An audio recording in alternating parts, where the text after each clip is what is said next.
Hey guys, and welcome back to this channel. In this video I'll be showing you guys how you can make the heart shape like custom makeup kind of like the same as your skin color.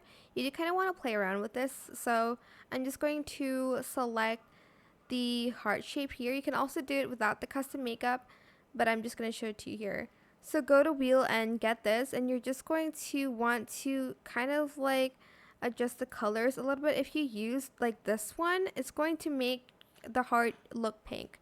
So go to the wheel and go to the kind of like yellow to make it the same color as your skin, and as you can see, it looks just like your skin. This is like perfect for like Sabrina Carpenter kind of type makeup because she has this like heart signature style that you can do.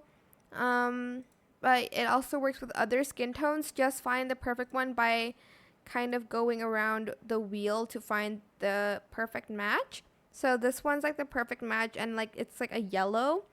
So make sure you do this before you actually play the game. Like do it on like free play mode or stuff like that. Then you have it here. I hope this tutorial was helpful for you guys.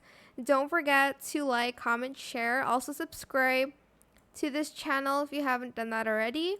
If you have any more questions about this video, just leave it in the comment section down below. I will try my best to answer them all for you guys. And if you found this video helpful, please click the thanks button as well. That is it for this video. Thank you so much for watching. Bye.